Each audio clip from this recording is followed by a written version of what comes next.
መላእክቱ ነጭ ለብሰው ምስራቹን አበሰሩ። ተነስቷል ኢየሱስ ብለው ለዓለም እንዲናገሩ ተነስቷል ኢየሱስ ብለው ለዓለም እንዲናገሩ። እግሬም ፓራላይዝ ሲሆን ሰማዕቱ ቅዱስ ጊዮርጊስ እንዳደረገው ምንድን ያደረኩት በአንደበቴ ያው በውስጤ መዝሙረ ዳዊትን እየጸለይኩኝ ሰኔ ጎልጎታው በቃሌ ነው እሱን እየጸለይኩኝ ዘረርኩት ማለት ነው። እግዚአብሔር የተመሰገነ ይሁን። ግን ከዛ በኋላ ደግሞ የአባታችን መላከ መንክራት መምህር ግርማ ወንድሙ የእናንተም ጸሎት የነበረውን ፈውስ በቪዲዮ አይታችሁታል። እንደገና በቁጥጥር ውስጥ አውለነዋል። እንግዲህ በፊት 83 ዓመተ ምህረት ላይ ኢህአዴግ ሲገባ ምንድን ነበር የሚለው? ደርግ ሲጠቀምበት የነበረውን አዲስ አበባ ሬዲዮ ጣቢያ ተቆጣጥረነዋል አይደል ያለው። አሁን ደግሞ አጅሬው ሲጠቀምበት የነበረውን አካል ተቆጣጥረነዋል እና እግዚአብሔር የተመሰገነ ይሁን። ትንሣኤን ከእናንተ ጋር እንደዚህ ማሳለፍ ያለሁት በእናንተም ጸሎት ነው፣ በአባታችን ፈቃድ ነው። እና ምንድነው ስልኩን ወደ ጆሮ አስጠጊልኝ ምን ሆኖ ነው ብለው ሲያስጠጉት ነው ውፍ ብሎ ወዲያው የተያዘው። ግን ስትሮክ ነው ተብሎ በጣም ብዙ ነገር ተሞከረ። ዶክተሮቹን በጣም አደንቃቸዋለሁ። መርምረው ኧረ የመምህር ተስፋዬ ነገርኛ አልገባንም ያሉት። ግራን የገባንም ሲመረመር ምንም ነገር የለም። እኔ ግን ፓራላይዝ ሆኛለሁ። ከዚህ ከእጄ ላይ ስንት ጊዜ በሳስተው ደም ወስደዋል። ስኳር የለብኝም ስትሮክም የለብህም አሉኝ። ምላሴ አንደበቴ 12 ሰዓት ሙሉ የተዘጋው በማጅራቴ በኩል የረጋ ደም ይኖራል ተብሎ በዚህ በኩል እንግዲህ ሌላ ነገር ሊደረግ ነበር። ኦፕራሲዮንም ይሁን አይሮን ነው አላውቅም። ተቀዶ ምላሴ ሊታይ ማለት ነው። ከስፓይናል ኮርዴ ላይ ደግሞ ሰምታችኋል። እና ይሄ ሁሉ ነገር አልፎ ግን እኔም አልፈርምም ወንድሞቼም አይሆንም ብለው አልፎ ግን የመጨረሻው ቀን ላይ ከተፈወስኩ በኋላ ህማማትን ታምሜ በተወሰነ መልኩ ድኜበትም እዚህ ተሰባስበን ደግሞ እንደዚህ ፈገግ ብለን እንድንጫወት ያደረገው ደግሞ እውነት እግዚአብሔር ነው። ኢየሱስ ክርስቶስ ስም የተመሰገነ ይሁን።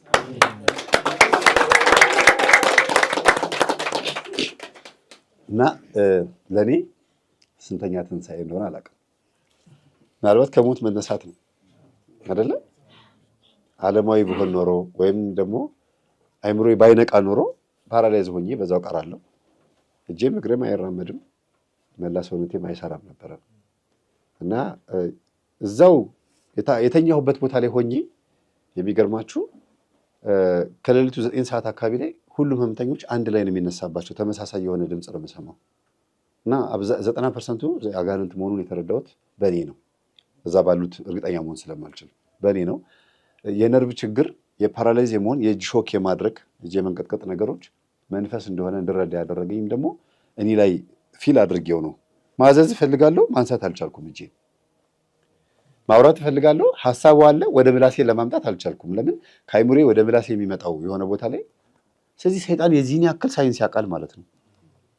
እና እኔ በጣም ነው የገረመኝ። ይሄን እንድማርበት ሆኛለሁ። እና ሀሳብ ያለው ሰው ካለ በዚህ በኩል ያያችሁትም ነገር ካለ መስጠት ትችላላችሁ። እኔ በጣም ገርሞኛል። እና ለእኔ ትልቅ ትንሣኤ ነው በእውነት። የመጀመሪያ ሳይሆን ብዙ ጊዜ ደጋግሜ በደብተራዎች መንፈስ ተመትቻለሁ። እኔም ደግሞ ደህና አድርጌ ቀጥቅጫቸዋለሁ፣ ሸኝቼዋለሁ። እስከ 3 ቀን በላይ እኔ ጋር መንፈስ ብዙም አይቆይም። ቶሎ ነው የሚያዘው። ለመሸኘት ነው እንጂ ምናልባት ሳምንት 2 ሳምንት ቆይታ ያረጋጋ ብዬ የማስቀምጠው ገብቶ ለመያዝ 3 ቀን ነው። ቅዱስ ቁርባን አለ፣ ጸበል አለ፣ እምነት አለ፣ ይያዛል። አሁን ግን ሆስፒታል እንዲሄድ ያደረገኝ ትልቁ ነገር ብዙም ሰዎች ጥያቄ የሆነባቸው ምንድን ነው፣ ራሴን ስቼ እዚች እመቤታችን ስዕል ስር ነው የወደኩት። ራሴን ስቼ ሰላም እየደንግጣ ነበር የኔ ልጅ። በጣም ደነገጠች። ልብ ኬዝ እንዳለብኝ ስለምታውቅ ልቡን ያመመው ብላ አስባ ጎረቤት ጠራች። ወንድማችን እዚህ ጎረቤት አፋፍሰው ወስዶ ሆስፒታል ወሰዱኝ። እና ራሴን ስለማላቅ የት እንዳለውኝ ያወቅኩት ከ12 ሰዓት በኋላ ነው። እሱንም ደግሞ የት ነው ያለሁት ብዬ በወረቀት ጽፌ ታዩታላችሁ ቪዲዮ ላይ። በወረቀት እስክሪብቶ ስጡኝ ብዬ የት ነው ያለሁት ማን ያመጣኝ ብዬ ጠይቄ ተነግሩኝ። ቤተሰቦችን ያመጡ ያለኸው እዚህ ነው ተብዬ ተነግሩኝ። እንደገና ራሴን እየሳትኩኝ እንደዛ ነው። እና ምናልባት ባለቤቴ በጣም መንፈስን በደንብ ስለምታውቀው እሷ አጠገብ ወድቄ ቢሆን ኖሮ ወንድ እስቲ ብላ መቁጠሪያ አንስታ አንድ ስትቀውረው ብድግ ሊል የሚችል መንፈስ ነበረ። እዛ ድረስ ወስዶ 98,000 ብር ወጪ ያስወጣል። በ3 ቀን ውስጥ 98,000 ብር። እና የአይምሮም ትንሣኤ ነው፣ የስጋም ትንሣኤ ነው፣ የድንጋጤም ትንሣኤ ነው ያጋጠመኝ በዚህ ሕማማት ውስጥ። እንኳንም መጡ፣ እንኳንም በር ላይ መጥተው ደብተራዎቹ 4 ናቸው የመጡት። እኛ እዛ ስንሰጣጥ እነሱ እዚህ 6 ሰዓት ላይ ቆመው አይመጣም እያሉ እየጠበቁ ነበር። ዘበኞቹን አስፈቅደውን የገቡት መምህር ተስፋዬ ጋር ብለው እና ምራቃቸውን ተፍተው ነው የሄዱት። ቀጥቅጬ እንደገና እንደጠየኳቸው ከሆነ ደግሞ የሚሉት ምንድን ነው? እስቲ በማን ነው የሚተማመነው ይሄ ሰው? ምን ስለሆነ ነው የእኛን ቢዝነስ የሚዘጋው ብለው ነው ያሉት። እና የባህል ሕክምና ወይም መርጌቶች ምናምን ናቸው ስላቸው፣ አዎ ነው ያሉት። የባህል ሕክምና እንግዲህ የሚለው ቢሰሩ አለ እነሱ ናቸው። እና ስራቸው ስለተነካባቸው ነው ማለት ነው። እና ይህን ይመስላል። እግዚአብሔር የተመሰገነ ይሁን። እና ይሄ አንድ ትልቅ ለውጥ ነው። ምን ያህል እንደነቀነቅን ማሳያ ነው። እኔም አልፋታቸው፣ እነሱም የቻሉትን ያክል ይጥራሉ። የማይያዝ አለ እንዴ? ሰውም ይያዛል፣ ሰይጣንም ይያዛል፣ እግዚአብሔርን በፍቅር ይያዛል አይደለ? የማይያዝ ነገር የለም፣ ግን የማይያዝ ሰይጣን ደግሞ የለም። ሁሉም ሰይጣን ይያዛል። እና ጥበብ ብሎ ጠባብነት ስለሆነ እነሱ ጋር ያለው እኔ እግዚአብሔር ይመስገን ትንሣኤው እዚህ ጋር አድርሶኛል። ቀጣዩን ደግሞ እግዚአብሔር ያሳየናል። ገና 7-8 ሙሽሮች ደግሞ በባለ 50 አጋባለሁ እኮ ገና ብዙ ነው። እዚህ ውስጥ ያላገባል እንዴ? እስቲ በእኛ ቤትም ሆነ በሌላ ቦታ እንደ ትልቅ መከራከሪያ ሆኖ ብዙ ጊዜ ጭቅጭቅ የሚደረግበት ሮሜ የፈረደበት ሮሜ 8:34 ምን የሚያከራክር ነገር አለው? መጽሐፍ ቅዱስ የሚያከራክር ነገር የለም እኮ። አባ እስራኤሎም ውስጥ በዘያምሩ ይገብሩ፣ አባቶይ የሚያደርጉትን አያውቁምና ይቅር በላቸው። ሉቃስ 23 ቁጥር 34 ላይ ይሄ የተናገረው ይቅርታና የምልጃ ቃል ለዘላለሙ ሲያድን ይኖራል። እንደው እንዲህ ውርድ ላለው ትምህርትና ለእንደዚህ አይነት ደካማ ምንፍቅና እንኳን እኛም ምላሽ መስጠት የሚቻል ይመስለኛል። ነገር ግን በዚህ ይበቃል ብዬ አልገምትም። እንደኔ ግምት ሰፊ ነገሮችን ይጠይቃል ብዬ አስባለሁኝ። የቤዛነት ትምህርት ላይ የሰጡትን ምንፍቅና በተመለከተ ያው ብዙዎቻችሁ አይታችኋል። ሶሻል ሚዲያ ላይ የቤተ ክርስቲያኒቱ በርካታ ልጆችም በፌስቡክም፣ በቲክቶክም፣ በዩቲዩብም በሌሎችም ፕላትፎርሞች ምላሽ ሰጥተዋል። አይ ቲንክ እሱ ላይ ያለው በጣም በቂ ይመስለኛል። ነገር ግን በዚህ ቪዲዮአቸው ብቻ የተላለፈው ትምህርት ራሱ ከዚህ በላይ ነው። እነዚህ ብቻ አይደሉም ማለት ነው። ወደ 51 ደቂቃ 52 ደቂቃ ገደማ ነው ቪዲዮው። ያው ኤዲት ከተደረገ በኋላ ያየ ነው ማለት ነው። ከዩቲዩባቸው አውርጄ ነው እኔ በግል ያየሁት። በጣም ብዙ ምንፍቅናዎች አሉበት። አዋልድ መጻሕፍትን ያጣጥላል። በተለይ ተአምረ ማርያምን፣ ስለ ፈያታዊ ዘይማን አካባቢ ያለውን ታሪክ ያው ትሰሙታላችሁ። የምልጃ ትምህርት ላይ በጥቅሉ የቤተ ክርስቲያን ትምህርቷና ስርዓቷ ላይ ያለው ነገር ከሚናገሩት ነገር ባሻገር አቲቲዩዳቸውን ስታዩ ጤነኛ አይደለም፣ በጣም ጤናማ አይደለም፣ ያስፈራሉ እውነት ለመናገር። በዚህ ምክንያት በደንብ የሰፋ ስራ መሰራት ያለበት ይመስለኛል፣ ከዚህ ቪዲዮ ባሻገር ማለት ነው። ሙሉውን ቪዲዮ ትምህርታቸውን በተመለከተ እስከ ዛሬ ድረስ በግሌ ምላሽ ያልሰጠሁት በሁለት ምክንያት ነው። አንደኛ የቤተ ክርስቲያን መምህራን አሉ፣ ትላልቅ መምህራን ሊቃውንት። ምንም እንኳን ሁላችንም የቤተ ክርስቲያን ልጆች ብንሆንም ሙያቸው የሆነ ማስተማር ስራቸው የሆነ የተሳሳተውን ለማረም ኃላፊነት የወሰዱና የተሰጣቸው ቤተ ክርስቲያን ሪኮግናይዝ ያደረገቻቸው እንደ ተቋም ሪኮግናይዝ ያደረገቻቸው አክሬዲትድ የሆኑ መምህራን ስላሉ እነሱ ለአባት በሚገባው ተግሳጽ እንዲገስጹ፣ ለአንድ አባት በሚነገር አይነት ንግግር ተናግረው እንዲያርሙ ከሚል አንደኛው ምክንያት። ሁለተኛው ቤተ ክርስቲያን ጳጳስ ብላ ጠርታቸዋለች፣ ምንም እንኳን በአመፅና በጉልበት ቢሆንም። ግን አንድ ነገር ትዝ አለኝ፣ ይቅርታ እግረ መንገድ። ለካ በጉልበትና እንዲህ በኃይል የተገኘ ሹመት አይጸድቅም ይላል ልበል ፍትሐ ነገሥቱ። እስኪ እግረ መንገድ እንደው ይህንንም በተመለከተ በደንብ የምታውቁ መምህራንና የቤተክርስቲያን ልጆች ብታስረዱን ደስ ይለኛል። በጉልበት የተሾመ ጳጳስ ወይም ቄስም በሉት ዲያቆን ክህነቱ ይጸድቃል እንዴ? ተቀባይነት አለው እንዴ? መንገድ ትዝ ስላለኝ ነውና እስኪ በደንብ ፍትሐ ነገሥቱንም ሌሎችንም የቤተ ክርስቲያን ስርዓቶች የምታውቁ ሰዎች በደንብ አስረዱን ለማለት ያህል ነው። ወደ ጉዳያችን እንመለስና በጥቅሉ እንዲያው ኮንቴክስቱን ስታዩት ከሚናገሩት ነገር ባሻገር ለአነጋገሬ በጣም ይቅርታ አቲቲዩዳቸውን ሳየው የምንፍቅና አዝማሚያ ታያላችሁ። አንድ ሰው የቤተ ክርስቲያን ዶግማ የሆኑ ትምህርቶች የምልጃ ትምህርት ላይ የድህነት ትምህርት ላይ ቀደም እንዳው ሳላነሳው አንድ የዘነጋሁት እሱ ነው። የድህነት ትምህርትም በእኛ ቤተ ክርስቲያን የድህነት ትምህርት በቃ ዳንን አበቃ ስራ አያስፈልግም ተጋድሎ አያስፈልግም የሚል አይነት የለንም።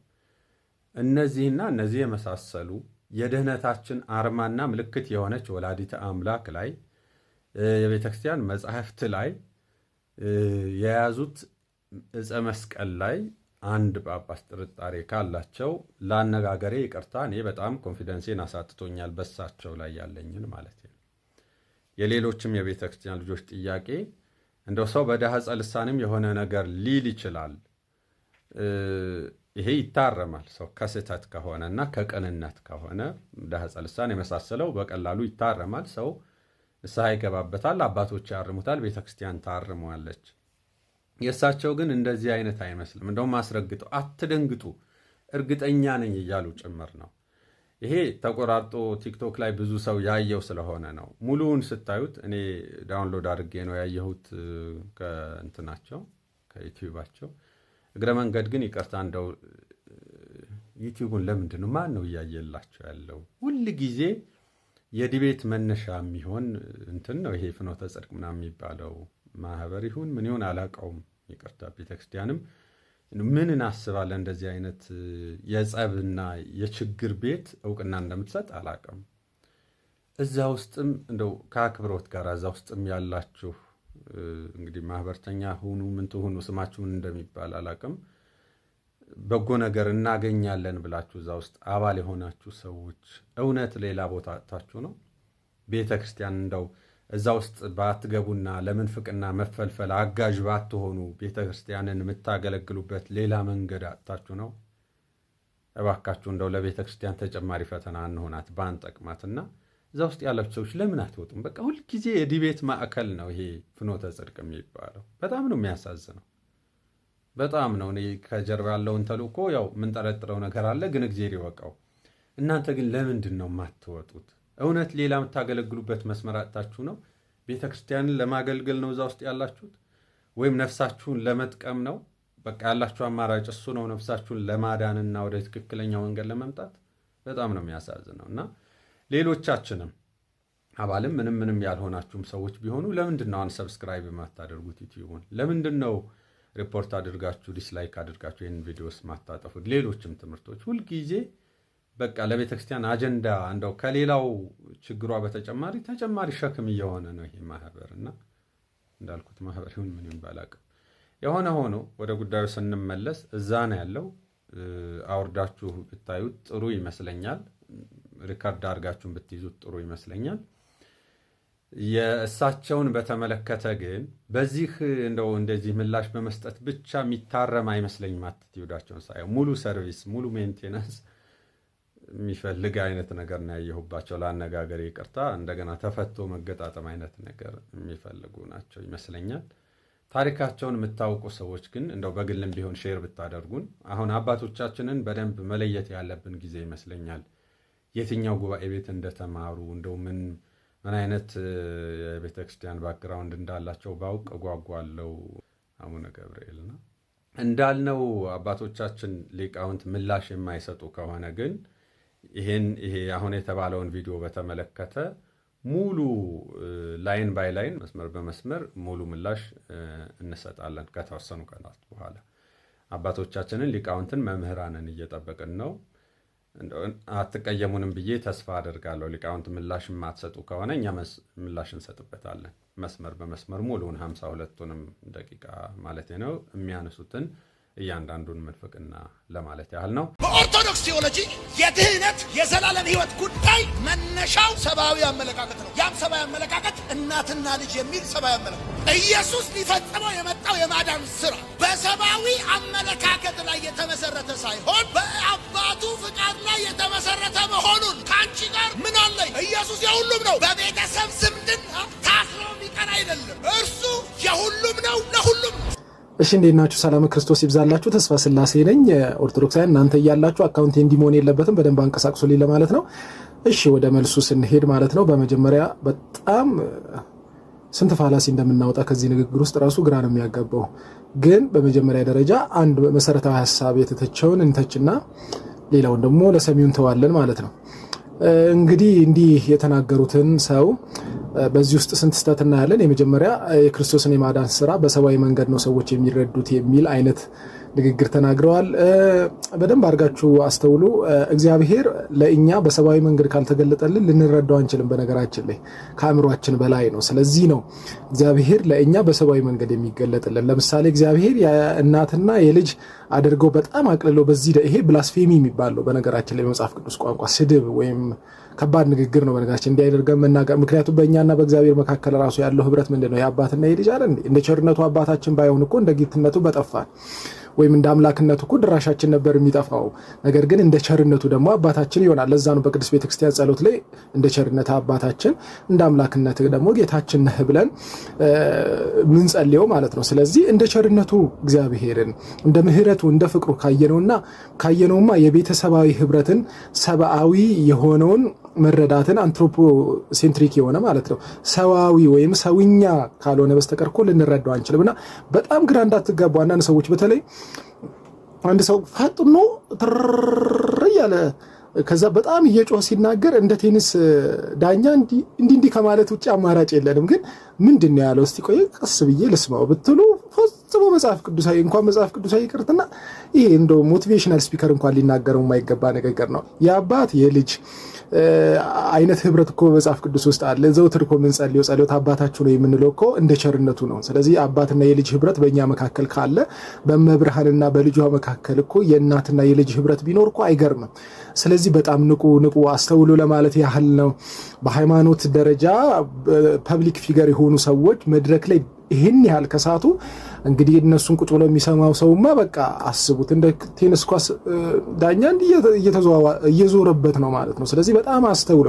እግዚአብሔር እንደ ቸርነቱ ያልገለጠልን ነገር ምን አለ? እንደና መጽሐፍ ቅዱስ ላይ እኮ ሲናገር እናት እንኳን ልጇን ብትረሳ ወይም ትረሳ ይሆናል እኔ ግን አልረሳችሁም እኮ ተብሎ ራሱን እግዚአብሔር እንደ እናት አቅርበዋል። ስለዚህ የእናትና የልጅ ህብረት በመጽሐፍ ቅዱስ ውስጥ አለ። የአባትና የልጅ ህብረት በመጽሐፍ ቅዱስ ውስጥ አለ። ስለዚህ እንዲህ አይነት ብሎ እንዳመጣልን መናገር ወይም ከተናገርም በኋላ ማሰብ ይቅርብን። ሁሉ ጊዜ በተለይ አሁን እኚህ ሰባኪ ብዙ ጊዜ እንዲህ አይነት ባህሪ ያላቸው ከተናገሩ በኋላ ነው የሚያስቡት።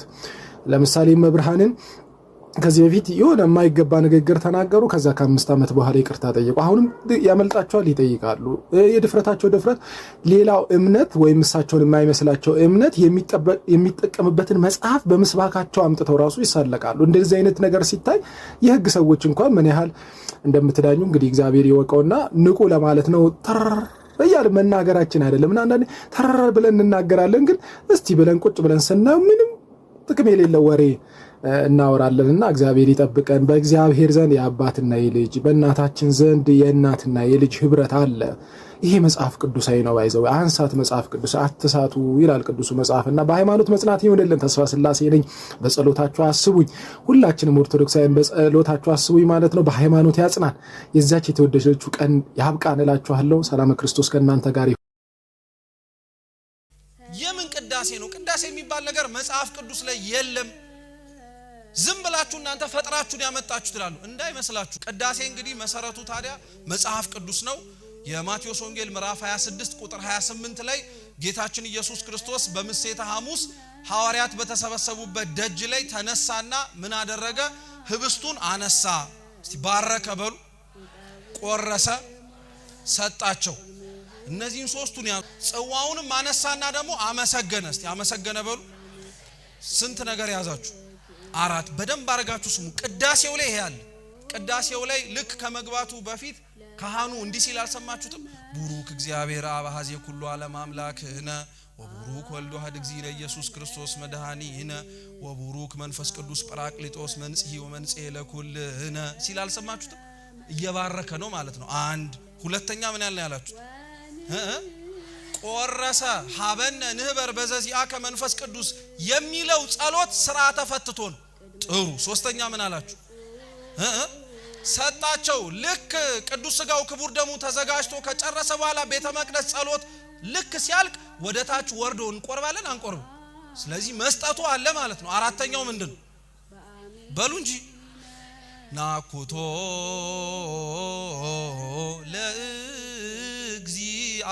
ለእግዚአብሔር ቅድሳቶ ነስያነ ከመለ ሕይወተ ነፍስ ይኩነነ ፈውስ። ቅዱስ የሆነውን ይህንን ስጋህን ደምህን የሰጠህን ከዚህ ምስጢር እንድንካፈል ያደረከን አምላካችን እናመሰግንሃለን አለ።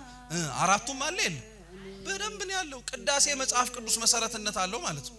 ትዝታው ይመለሳል ብለህ እንዳታስብ። ትዝታው የሚመለሰው ምን ሲሆን መሰለ? ታቦት የሚባለውን አውጥታ በመፍለጫ ከትክታ መጀመሪያ ታቦት ብላ የምትጠራውን ስትፈልጥ።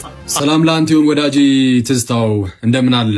ደህና እንዳሉን እያየሁኝ ነው። ለማንኛውም አሁን በተናገርከው ነገር ብቻ ራሱ እንደው ስሙን በአንደበት ለመጥራት ብትደፍርም ብትሞክርም ምን ያህል ለክርስቶስ ጠላቱ እንደሆንክ ጸረ ክርስቶስ እንደሆንክ ላሳየው ይችላል ከመጽሐፍ ቅዱስ። ፍቀድልኝ ወዳጃችን። ምንድነው ያልከን? ታቦት የሚለው ይፈለጥ አልክ። ሰው ታቦት ብለን የምንጠራው እኛ በኤርሳናችን ውስጥ የጌታ ጠረጴዛ፣ ቅድስት ጠረጴዛ ወይም ደግሞ መሰዊያ እያልን የምንጠራው እንደሆነ ይታወቃል። ወደ ፕሮቴስታንቱ ስትሄዱ በተለይ በጴንጤ አዳራሾች ውስጥ የጌታ ጠረጴዛ ወይም መሰዊያ የለም። ስለዚህ ወዳጃችን እናንተ ጋር ያለውንም ፍለጡት አለን። መጽሐፍ ቅዱስ ላይ ግን አለ ማስረጃ። በመጀመሪያ ቆሮንቶስ መልእክቱ ምዕራፍ 10 ቁጥር 21 ላይ ቅዱስ ጳውሎስ እንደዚህ ይላል፣ ከጌታ ማዕድ እና ከአጋንንት ማዕድ ልትካፈሉ አትችሉም ይላል። ሳይመልታኔስሊ ማለት ነው። በተመሳሳይ ሰዓት ከጌታ ማዕድ እየተካፈልክ ከአጋንንት ማዕድ መካፈል የለብም አይቻልም እያለን ነው። የጌታ ማዕድ የሚለውን እንግሊዝኛውም the Lord's table ይለዋል። የጌታ ጠረጴዛ ማለት ነው። ይህም ቅዱስ ቁርባን የሚሰናዳበት ማለት ነው። ማዕድ የሚለው እዚህ ጋር ማስረጃ ልስጥ ለቃሉ። ኦኬ ተቀበል። የመጽሐፍ ቅዱስ መዝገበ ቃላት ያውን በማን የተዘጋጀ? በመጽሐፍ ቅዱስ ማህበር። የመጽሐፍ ቅዱስ ማህበር የራሳቸው የፕሮቴስታንቶችም ጭምር ነው። ሰው ገጽ 54 ላይ እንዲህ ይላል። ስክሪን ላይ ተመልከቱ። ማዕድ ይልና የምግብ ጠረጴዛ ካለ በኋላ ዝቅ ብሎ ማርክ ያረኩበትን እዩ። ቅዱስ ቁርባን የሚሰናዳበት የጌታ ማዕድ ይባላል ይልና የቱን ነው የሚጠቅሰው? አሁን የጠቀስንላችሁን አንደኛ ቆሮንቶስ ምዕራፍ 10 ቁጥር 21። ወዳጃችን ግን ምን ይላል? የጌታን ጠረጴዛ ሰንጥቁ ፍለጡ ብሎ ሲናገር እናያለን። ከዛ በኋላ የተነሱ የቤርሳን አባቶቻችንም ስለ መሰዊያው ስለ ጌታ ጠረጴዛ ብዙ የተናገሩት ነገር አለ። እንደነ ቅዱስ አግናጢዮስ ከራሱ ከቅዱስ ዮሐንስ ወንጌላዊ የተማረው ቅዱስ አግናጢዮስ አንድ መሰዊያ እያለ ይናገራል። ቅዱስ ዮሐንስ አፈወርቅ ደግሞ ዮሐንስ ወንጌልን በተረጎመበት ሆሚሊ ወይም ስብከቱ ላይ እንዲህ ብሎ ይናገራል። ዮሐንስ ወንጌል ምዕራፍ 6 ላይ ጌታችን ስለ ስጋው ደሙ ያስተማረበትን ይዝና ስለ ጌታ ስጋና ደም እያስተማረ 46ኛው ሆሚሊ ላይ እንዲህ ይላል። ስክሪናችሁን ተመልከቱ፣ አብረን እናንብብ። Let us then return from that table like lions breathing fire, having become terrible to the devil ብሎ ይናገራል። ሰው ምን ብሎ ይናገራል? እንግዲህ ከዛ ጠረጴዛ እንመለስ ይላል። በምን መልኩ?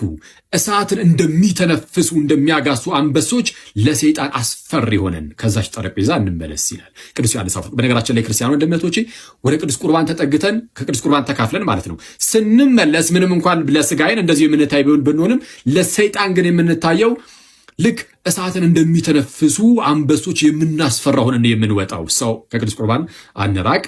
የሰይጣን ልጅ ግን ምን ይላል? ይህንን የጌታን ጠረጴዛ እንፍለጠው ይላል። ወዳጄ አንተ ወደ ክርስቲያን ብትመለስ ለቤተ ክርስቲያን ጥቅሟ አንድ ብቻ ነው፣ ይህም ደስታዋ ነው። ለቤተ ክርስቲያን አሁንም አንተ ብትመለስ ደስታችን ነው። ግን አንተ በመመለስ ሌላ የምትጨምርልን ነገር የለም። ለራስ ስትል ግን ፕሊስ ንቃ። ሳታስበው የክርስቶስ ጠላት ሆነ ተቀምጠሃልና። ይቆየን። የመላከ መንክራት የመምህር ግርማ ወንድሙን ጉድ ልነግራችሁ ዛሬ መጣሁት። የመምህር ግርማ ወንድሙ ልጆች፣ የመላከ ኃይል ኃይለመለኮት ልጆች፣ የመምህር ተስፋዬ ልጆች ያልሆናችሁም የሆናችሁ ስለነዚህ አባቶችና ወንድሞች ጉድ ልነግራችሁ ዛሬ መጣሁት። እስከ መጨረሻው ተከታተሉ፣ እንዳታቋርጡ። ኮፒ ሊንክ፣ ሼር፣ ላይክ፣ ታፕ ምናምን ይሄ በሉት። እሺ በደንብ አድርጋችሁ ደብድቡት። ለምን ብዙ ሰዎች ይህን ቪዲዮ ማየት አለባቸው። ብዙ ሰዎች የነዚህን አባቶች ጉድ ማየት መስማት አለባቸው። ስለዚህ እስከ መጨረሻው ተከታተሉ። ስለነዚህ አባቶች ከመናገሬ በፊት ስለነዚህ ወንድሞች ከመናገሬ በፊት በመጀመሪያ ሁላችሁም አንድ ነገር እንድትይዙልኝ እፈልጋለሁ። ያ ምንድነው? እኔ ማን ነኝ፣ እኔ ምንድን ነኝ የሚለው ነገራችሁ። ብዙዎቻችሁ አታውቁኝም። እኔ አስራተ ገብርኤል ወይም የቱ እባላለሁ። የምታውቁኝ ምናልባት ከቅርብ ጊዜ ወዲህ ነው። በቀደመ ህይወቴ ግን ምንም አታውቁኝም። እኔ ቀድሞ በነበረ ህይወቴ ምን አይነት ህይወት ነበረኝ፣ አሁንስ ምን አይነት ህይወት ያለኝ፣ ይህንን ካዳመጣችሁ በኋላ ስለ አባቶቼ ጉድ እነግራችኋለሁ። እኔ በቀድሞ ህይወቴ ከቅዱስ ጳውሎስ የባሰ እጅግ በጣም የጠለቀ ረቂቅ በሆነ መልኩ ክርስቶስን ማሳደድ ብቻ ሳልሆን በጭፈራ ቤት ውስጥ በዲጄነት በተለያዩ ዓለማዊ አጋንንታዊ በሆኑ ስራዎች ተጠምጄ የክርስቶስን ህዝብ ሳሳድድ ነበርኩ። ዲጄ ነበርኩኝ። አስጨፋሪ፣ ከባድ አስጨፋሪ። ሌሊት ነው የምሰራው። ቀን ቅም ነበረ፣ አጭስ ነበር፣ ጠጣ ነበር። ይህ ንስሐ የገባሁበት ህይወት ነው የምነግራችሁ እንድትማሩበት ነው። በቀደመ ህይወቴ የጥፋት ህይወት ነበር የነበረኝ። መመለስ እፈልጋለሁ፣ መንገዱን አላቆም። ጫት ማቆም እፈልጋለሁ፣ መንገዱን አላቆም። ሲጋራ ጭስ ነበረ፣ ማሪዋና የማልጠቀሙ ነገር አልነበረ። ይህን መጠቀም ብቻ ራሴን በመጉዳት ውስጥ አልነበርኩኝም። ሌሎችም ደግሞ ከእግዚአብሔር መንገድ እንዲወጡ ዴይ ፓርቲዎችን በማዘጋጀት ናይት ክለቦች ላይ በመስራት እኔ የምሰራቸው ሪሚክሶች በፊት እሰራቸው የነበሩ ሪሚክሶች ተውት። አሁን እኔ የምኮራበት አይደለም፣ የማዝንበትና የማፍርበት ስራ ስለሆነ ትምህርት እንዲሆናችሁ ዘንድ እነግራችኋለሁ። ምን አሁን ሮፍናን ሪሚክስ ሚክስ አደረጉ ሰሩ፣ ሀውስ ቤት ምናምን ሙዚቃ ሰሩ ለማለት ነው? አልሰሩ። እንደ እኔ ቀድሞ በነበረ እውቀቴ ማለት ነው። በጣም በጣም በጣም አደገኛ የሆንኩ ዲጄ ነበርኩ።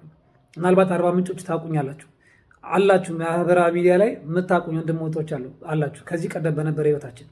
ለዚህ ምስክሬ፣ ትልቁ ምስክሬ ወንድሜ ማናዘዋል ጋር ድሮ አርባ ምንጭ ላይ ብዙ ነገር ሰርቻለሁ። ስለ እኔ ህይወት ማናዘዋል በደንብ አድርጎ ያውቃል። ከዛ ከነበርኩበት የሲኦል በምድር ላይ ሲኦልን ለማመናት ነበረ። በኑሮዬ ሰርቼ ዲጄነት ሰርቼ በማገኘው ገንዘብ ደስተኛ የሚመስል ህይወት ኖር ነበር። ግን የነበረኝን ስቃይ ነው የነበርኩ ማቀው።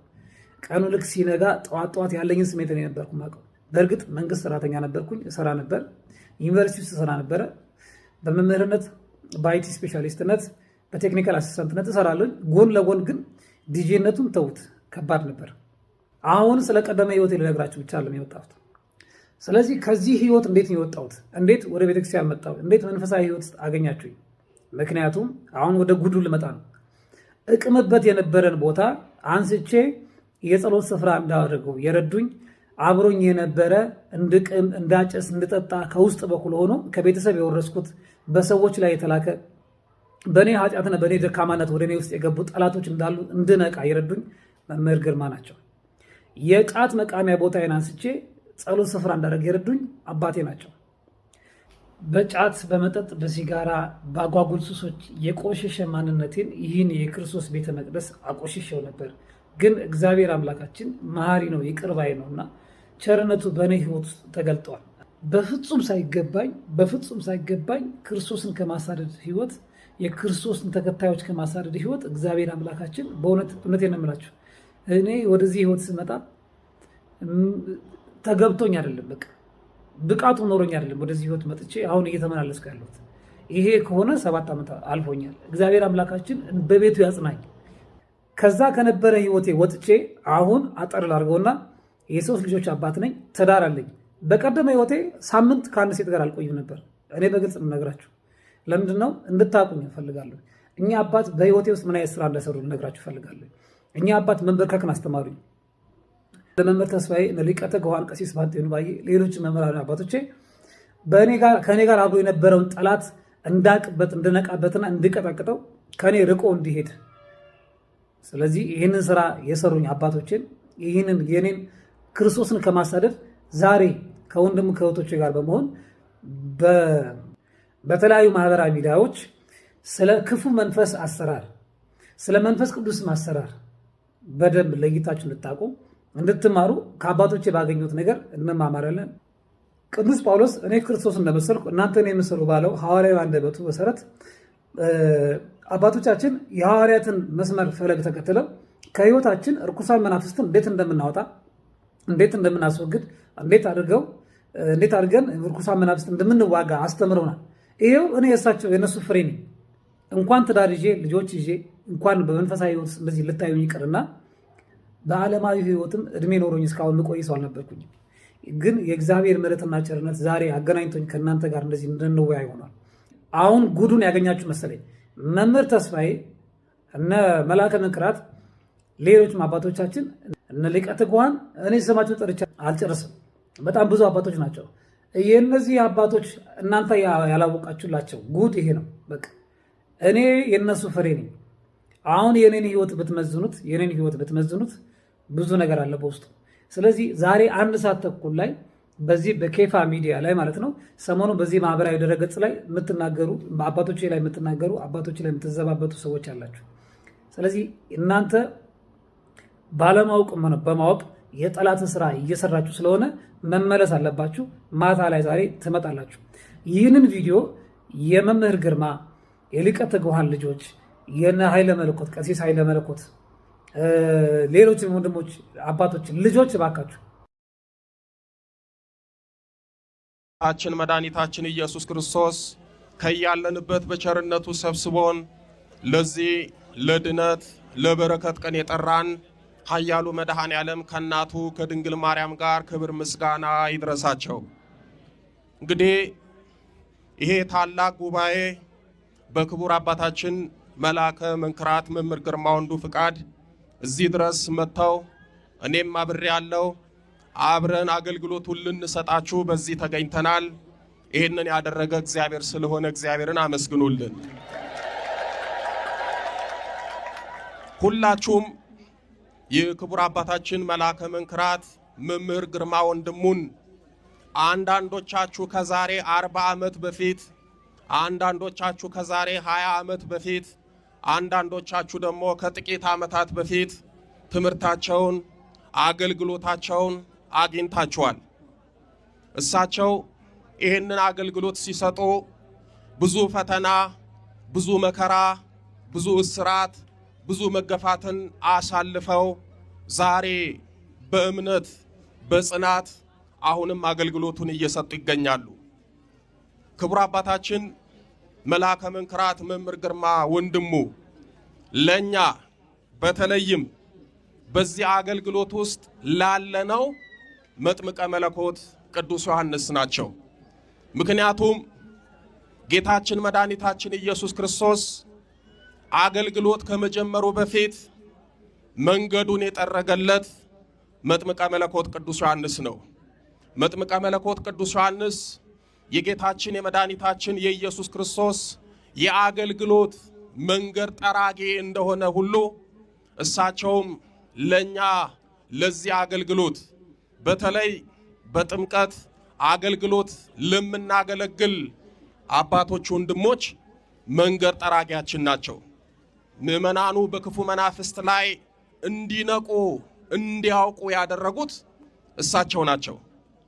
ምናልባት እሳቸው ቀደም ብሎ አገልግሎቱን ባይጀምሩ እኔ ዛሬ 7-8 ዓመት ይህንን አገልግሎት ስሰጥ እንዴት አድርጌ እንደምቋቋመው አላውቅም። እጅግ በጣም ከባድ ነው። ከሳቸው በኋላ የመጣነውን ከሳቸው በኋላ የተነሳነውን ትምህርቱን ስንሰጣችሁ ለመስማት አዲስ ያልሆነባችሁ ቀድማችሁ የእሳቸውን ስለሰማችሁ ነው። እኔ ሳስተምር ምንድነው እንዴት ነው ብሎ የጠየቀ የለም። ምክንያቱም ቀድሞ ምዕመናኑ ነቅቷል፣ አውቋል። እኛ በሞላው ላይ ነው የጨመርነው። መጽሐፍ ቅዱስ በድካማቸው ገባችሁ እንዳሉ ይኸው በእሳቸው ድካም ነው እኛ ገብተን የምናገለግለው። በእውነት እግዚአብሔር አምላክ አሁንም እድሜ ከጤና ጋር ይስጥልን። የአገልግሎት ዘመናቸውን በእውነት በክፉ መናፍስት ለተያዙት፣ ለተጨነቁት፣ ለተቸገሩት ሲል እግዚአብሔር አምላክ ያቆይልን። ይህንን አገልግሎት ታውቃላችሁ አደለም? እሳቸው ጌታችን መድኃኒታችን ኢየሱስ ክርስቶስ ይህንን አገልግሎት ለመስጠት ተሰድቧል፣ ተገፍቷል፣ እስከ ሞት ደርሷል። እንደውም በቡኤል ዜቡል በአጋንንት አለቃ ነው አንተ የምታስወጣው እየተባለ ይነቀፍ ነበር። ዛሬ እሳቸውን ስም ቢሰጧቸው ብዙ ነገር ቢሏቸው ሊደንቀን ሊገርመን አይገባም። እኔ ስለ እውነት ነው የምላችሁ።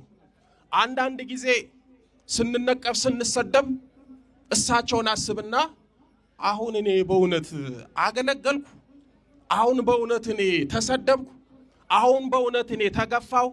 እሳቸው የቻሉት እሳቸው የተሸከሙት ጥቂቱን እንኳን እኛ ልንሸከም አንችልም። ስለዚህ ይሄ አገልግሎት መንገድ እንዲጠረግ ያደረጉት እኛም በተጠረገው ጥርጊያ ላይ እንደ ልብ እንድንሄድ ያደረጉት እሳቸው ናቸውና በእውነት በእግዚአብሔር ስም እሳቸውን አመስግኑልኝ። እመኑኝ፣ እግዚአብሔር ብቻውን የተወው ሰው የለም። እግዚአብሔር ብቻውን የጣለው ሰው ከቶም ቢሆን በመጽሐፍ አላየንም፣ በአባቶቻችንም አልሰማንም። እኛ ነን ብቻችንን ይሆን እየመሰለን የተሸበር ነው። እኛ ነን ብቻችንን ይሆን እየመሰለን የደነገጥ ነው። እኛ ነን ምን ዱብዳ የደረሰብን እየመሰለን የታወክ ነው እንጂማ እግዚአብሔር ፍጥረቱን ረስቶ አያውቅም። እግዚአብሔር በረድኤት ከፍጥረቱ ርቆ አያውቅም ወገኖቼ። ለዚህ ነው እኔ ካንተ ጋር እሄዳለሁ የሚለው ሙሴ።